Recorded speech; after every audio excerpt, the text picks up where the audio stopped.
ধন্যবাদ। এখন আমরা আসি যে হজ আসলে কি তাৎক্ষণিক ফরজ নাকি দেরি করে ফরজ। যখন যার সামর্থ্য হলো সে কি সাথে সাথেই ঘরে করে ফেলতে হবে নাকি পরে করলেও হবে, এটা অবশ্যই ফিকা মাসলা। পরীক্ষায় প্রশ্ন আসলে উত্তর লিখতে হবে এবং নিজেরাও জানতে হবে, কারণ আমাদেরও তো হজ করার অনেক সময় সামর্থ্য হয়, আমাদের আত্মীয় স্বজনের হয়, মুরব্বীদের হয়, আমরা তাদেরকে সে মাসালা দিতে পারবো। আসলে আমরা সেই বিষয়ে জানি।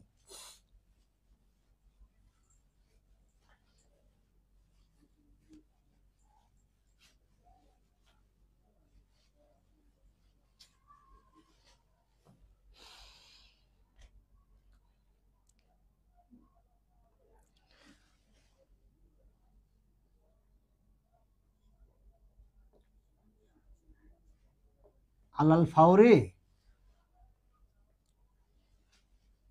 অথবা আলাল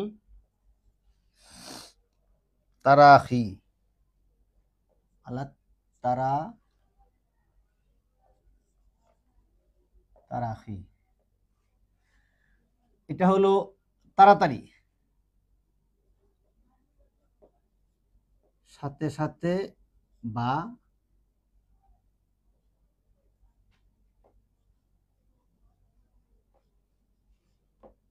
তাড়াতাড়ি, অথবা এটা হলো বিলম্বে।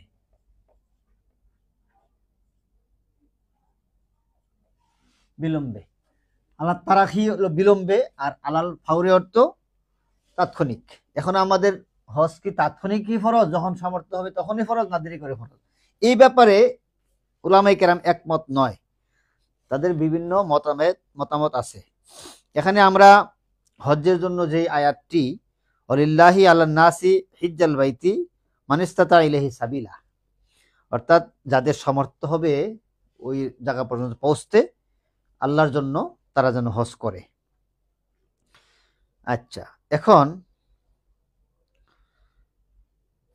ইমামরা কি বলেন? ইমাম প্রথম আমরা এইটাকে দুই ভাগে ভাগ করব। এক নম্বর হচ্ছে আবু হানিফা,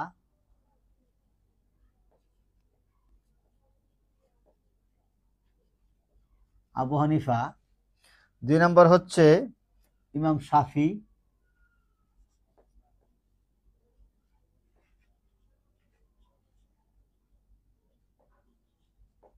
ইমাম শাফি। তিন নম্বর হচ্ছে ইমাম মুহাম্মদ।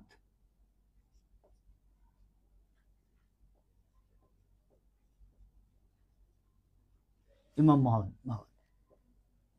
এই তিনজনের মত হলো যে আলাত তারাখি, এই যে এইটা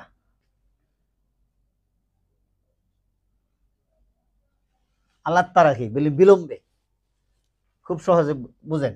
ইমাম আবু হানিফা, ইমাম শাফি এবং মুহাম্মদ, এই তিনজন ইমামের মতে আলাত তারাখি অর্থাৎ হজ বিলম্বে ফরজ, অর্থাৎ বিলম্বেও করা যাবে। এখন আমাদের এই বছর সামর্থ্য হলো, এখন না করে পরেও করা যাবে, এটা হলো তাদের মত। এখন আমরা ওনারা কি দলিল দিচ্ছেন, ওনাদের তো পক্ষে দলিল থাকতে হবে। ওনাদের দলিল হইল যে যেই আয়াত এবং হাদিস দিয়ে হজ ফরজ হয়েছে, এর মধ্যে একটা আয়াতের মধ্যে আসছে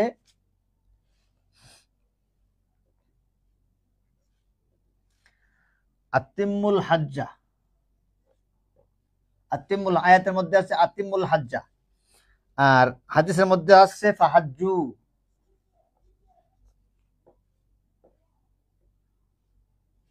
ফাহাজ্জু, এই আতিম্মাল হাজ্জা এবং ফাহাজ্জু, এই দুইটি একটি আয়াত এবং হাদিসের মধ্যে যে আমরটা আসছে, এটা হচ্ছে আমরে মতলক, মানে সাধারণ আদেশ। যেমন আমরা বলি না যে আমাদের বাড়িতে যাইও, এর অর্থ যে এখনই যাইতে হবে এমন কোনো কথা না, যে কোনো সময় গেলেই হবে। হ্যাঁ, তোমরা আমাদের বাড়িতে আইসো, এটা যে কোনো সময় আসলেই হবে, এরকম আমরে মতলক বলে, সাধারণ আদেশ বলা হয়। হ্যাঁ, এজন্যই ওনারা বলছেন যেহেতু আমরে মতলক সাধারণ আদেশ, যে কোনো সময় গেলেই হয়, এজন্য বিলম্বেও করা যাবে। হ্যাঁ, আতিমুল হাজ্জা মানে তোমরা হজ কি করো, আদায় করো, তারপরে ফাহাজ্জু তোমরা হজ করো। এটা আল্লাহ পাকের হুকুম হলো এটা, আর রাসূলুল্লাহর হুকুম হলো এটা। তো দুটোই আমরে মতলক, 1 নম্বর। 2 নম্বর হচ্ছে, 2 নম্বরে ওনাদের দলিল হলো, এটা হলো 1 নম্বর দলিল। 2 নম্বর দলিল হচ্ছে যে ওনারা বলতেছেন যে নবীজি হজ ফরজ হয়েছে নবম হিজরিতে, নবম হিজরিতে হজ ফরজ হয়েছে, কিন্তু নবীজি হজ আদায় করেছেন দশম হিজরিতে। যদি সাথে সাথেই ইয়া হইতো, করতে হইতো, তাহলে নবীজি 1 বছর পরে করতেন না। তাদের 2 নম্বর দলিল, নবম হিজরিতে ফরজ হয়েছে, আদায় করেছেন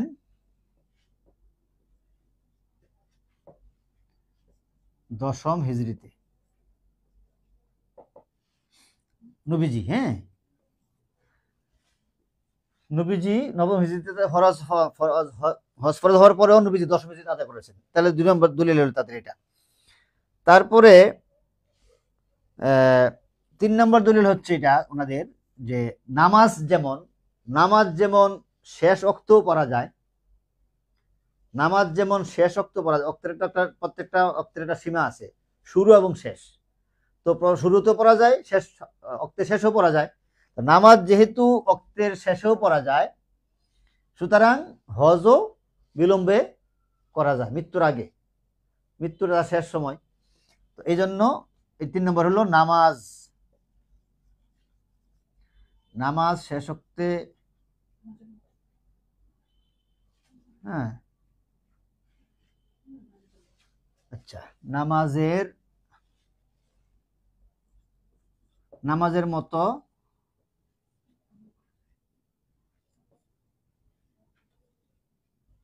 শেষ ওয়াক্তে ও পড়া যায়, করা যায়, হ্যাঁ, নামাজের মতো শেষ ওয়াক্ত করা যায়, মানে জীবনের শেষ ওয়াক্ত শেষ সময়ে করা যায়। নামাজ যেমন শেষ ওয়াক্তে পড়া যায়, হজও শেষ ওয়াক্তে করা যায়। এই হলো আবু হানিফা রহমতুল্লাহ আলাই, শাফি রহমতুল্লাহ আলাই এবং ইমাম মুহাম্মদের রহমতুল্লাহ আলাইর মত এবং তাদের পক্ষের দলিল। এবার 2 নম্বরে আসেন ইমাম মালিক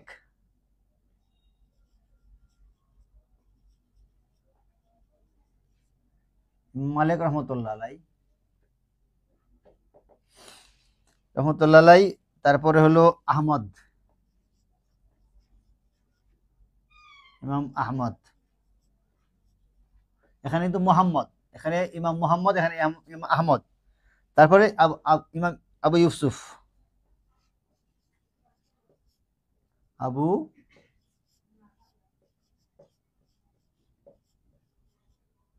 আবু ইউসুফ রহমতুল্লাহ আলাই।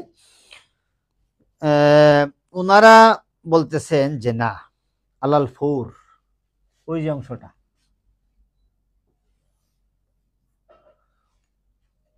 এই 3 জনের মত হলো আলাল ফৌর, সাথে সাথে যখনই হজ ফরজ হবে তখনই কি করতে হবে, হজ আদায় করতে হবে। ওনাদের পক্ষে হলো এই তাদের দলিল কি? নবীজি বলেছেন, মান আরাদাল হাজ্জা ফালিয়াতাজাল, যে ব্যক্তি হজ এর নিয়ত করবে সে সাথে সাথে করে ফেলবে, এমন এমন একটি হাদিস নবীজির আছে। তারপরে 2 নম্বর দলিল, কত নম্বর দলিলটা হচ্ছে, নবীজি বলছেন মান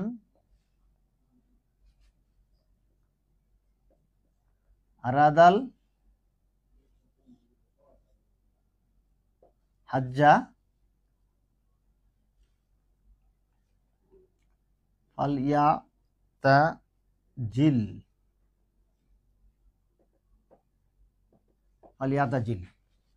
মান আরাদাল হাজ্জা ফালিয়াতাজিল। নবীজি এমন একটা হাদিস বলছেন যে যে ব্যক্তি হজের নিয়ত করবে সে যেন সাথে সাথে করে ফেলে। 2 নম্বর হচ্ছে ওনাদের দলিল হচ্ছে, যৌক্তিকতা হচ্ছে যে জীবনের কোনো নিশ্চয়তা নেই, জীবনের কোনো নিশ্চয়তা নেই।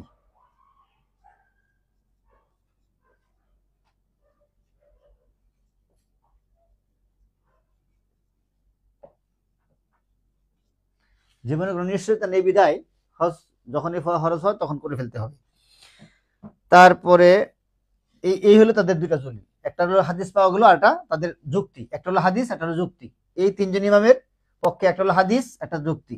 এই দুই দলিলের কারণে তারা বলতেছে আলাল ফৌর, মানে বিলম্বে নয়, তারা সাথে সাথেই হজ আদায় করতে হবে। হ্যাঁ, যদি এখন আরবি দিতে পারেন ভালো, আরবিটা যত দিতে পারবে, এটা মনে রাখবেন, আরবিটা যত যত বেশি দিতে পারবে তার নাম্বার তত ভালো হবে, একটু হলেও বেশি হবে। আরবি না দিতে পারলেও দিবেন, বাংলাটা দিবেন, অর্থটা দিবেন। এই যে যেমন মান আরাদাল হাজ্জাফাল ইয়াতাজিল, যে হজের নিয়ত করবে সে কি করবে, তাড়াতাড়ি করে ফেলবে। যদি আরবিটা না পারেন তাহলে বাংলাটাতে দিবেন। তাদের এক নম্বর মত হলো বা দলিল হলো, নবীজি বলছেন যে ব্যক্তি হজের নিয়ত করবে সে তাড়াতাড়ি হজ পালন করে ফেলবে। আল হাদিস এভাবে লিখে দিতে পারেন। আচ্ছা, এখন মতভেদের যে ভিত্তিটা, এখন আপনারা বলতে পারেন যে মতভেদ হইল কেন, এই ইমামরা দুই ভাগে ভাগ হইল কেন? ভাগ একটাই কারণ, আমি প্রথমে বলছি যে যে একটি আয়াত এবং হাদিসের মধ্যে যে শব্দটা আসছে, কোনটা, যে আতিমুল হাজ্জা, তারপর হাদিসের মধ্যে আসছে ফাহাজ্জু, এই দুইটি শব্দের মধ্যে, আদেশের মধ্যে আদেশটা হচ্ছে আমরে মতলক, অর্থাৎ সাধারণ আদেশ। এই জন্য কেউ প্রথম সাথে সাথেই করতে হবে বলছে, কেউ আবার বিলম্বে করা যাবে বলছে। কারণ যেহেতু মতলক শুরু থেকে শেষ পর্যন্ত যে কেউ যে কোনো সময়ের মতামত দিতে পারে, এটা তাদের অধিকার আছে। এই জন্য দুই ভাগে ভাগ হয়ে তারা মত দিয়েছে। আচ্ছা, যে সমস্ত ইমামগণ তাৎক্ষণিকভাবে হজ ফরজ বলেছেন, তাদের উদ্দেশ্য হইল যে হজ যেন অনাদায়ী থেকে না যায়। কারণ মানুষের তো হায়াত মতটা বলা যায় না, কখন সে মারা যায়। যদি মারা গেল তাহলে তো তার উপরে হজটা ফরজ রয়ে গেল, তখন সে অনেক বড় গুনাহগার হবে। এটাতে কিন্তু কেউ দ্বিমত না, যে কেউ যদি হজ হজ ফরজ হওয়ার পরে সে অনাদায় করে মারা গেছে, বিলম্বের কারণে মারা যায়, যদি যায় তাহলে আরো খারাপ। এজন্যই তারা কথাটা বলছেন যে তাড়াতাড়ি হজ ফরজ। হ্যাঁ, তো এখন আমরা এই যে মতভেদের ফলাফলটা আমরা কি পাই, একটা ফলাফল আমরা এখানে আনতে পারি। ফলাফলটা হলো,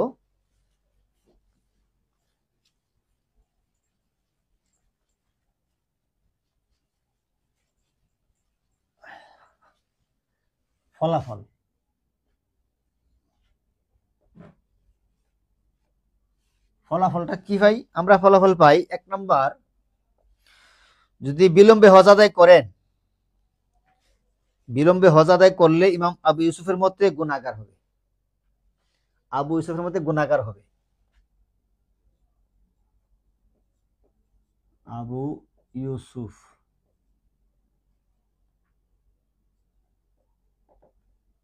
মতে বিলম্বে হজ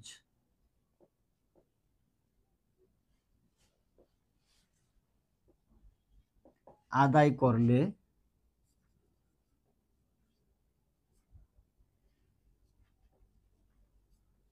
গুনাহগার হবে। পক্ষান্তরে ইমাম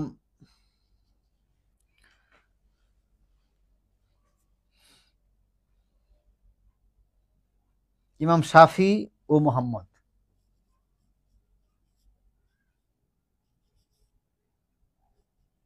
ইমাম শাফি ও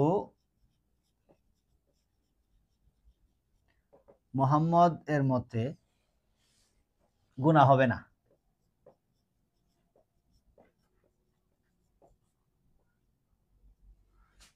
গুনাহ হবে না।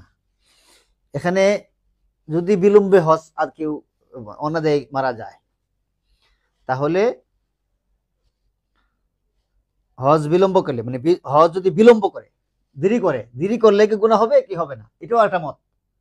দেরি করে করলে গুনাহ হবে কিনা, দেরি করে যদি কেউ হজ করে, হজ আদায় করবে, তারপরে দেরি করছে হওয়ার কারণে আবু ইউসুফ রহমতুল্লাহ বলতেছে গুনাহ হবে, আর ইমাম শাফি এবং মোহাম্মদ বলতেছে না, দেরি করলে গুনাহ হবে না।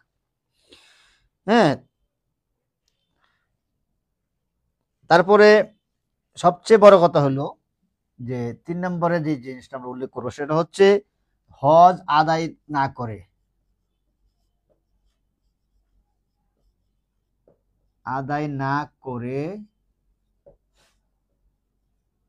কেউ মারা গেলে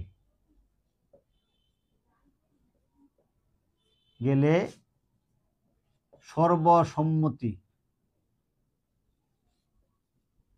ক্রমে কি হবে? গুনাহগার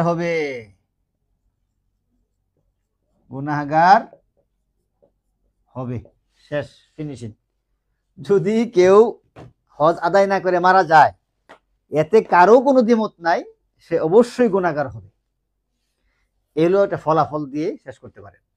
সুতরাং আমরা যে ধারাবাহিকভাবে আপনাদেরকে এহরাম থেকে এই পর্যন্ত ক্লাসে বলে দিয়েছি, অবশ্যই মনোযোগ দিয়ে যারা শুনছেন, আশা করি শুধু রিভিশন দিলেই, পিডিএফটা রিভিশন দিলেই আপনাদের বুঝে আসা করবে, মনোযোগ দিয়ে যারা ক্লাস করছেন। আর আবার যারা এই মোবাইল রেখে চলে গেছেন এদিক সেদিক, সব কথা শোনেন নাই, তারা কিন্তু না পড়লে পারবেন না, ভালো করে পড়তে হবে। পরবর্তীতে আবার এই ভিডিওটা দেখলে মিলাইলে খুব সহজ হবে আশা করি। তো সবাইকে ধন্যবাদ। এ পর্যন্ত আমরা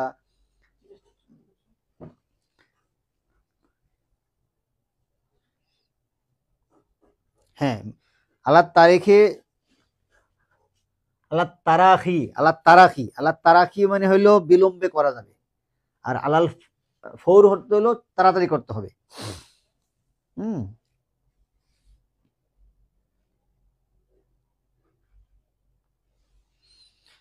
আচ্ছা, যাই হোক, এখন আপনাদেরকে সবাইকে প্রীতি, শুভেচ্ছা ও ভালোবাসা জানিয়ে শেষ করছি। মনোযোগ দিয়ে পড়বেন, ভালো রেজাল্ট আশা করছি। আপনাদের মুখ উজ্জ্বল হলে, আপনাদের বাবা মারও মুখ উজ্জ্বল হলে আমাদেরও মুখ উজ্জ্বল হবে, আমরাও বুঝবো যে আমরা আপনাদের জন্য কিছু করতে পেরেছি। সবাইকে ধন্যবাদ। আসসালামু আলাইকুম ওয়া রাহমাতুল্লাহ। আমার জন্য দোয়া করবেন। এই দুই ক্লাসের উপরে ওদের মাসিক এক্সাম হবে আর কি, দুইটা ক্লাসের উপরে দুইটা প্রশ্ন থাকবে। আচ্ছা, তো আমরা যে দুইটা ক্লাস নিলাম, বিশেষ করে আমি যে দুইটা ক্লাস নিলাম আকায়েদ ফিকার, সেই দুইটা ক্লাসের উপরে দুইটা পরীক্ষা হবে এবং দুইটা আলাদা প্রশ্ন হবে। তো দেখি কে ভালো করতে পারে। আমরা ওদের তো প্রাইজ দেই মাসিক এক্সামে, তো খাতাগুলো ওদের দেখবেন যারা ভালো করে আর কি। হ্যাঁ, ইনশাআল্লাহ আমি খাতাগুলো দেখবো এবং যথার্থ মূল্যায়ন করার চেষ্টা করব। দেখি কে কি ভালো করতে পারে। সবাইকে ধন্যবাদ। আসসালামু আলাইকুম।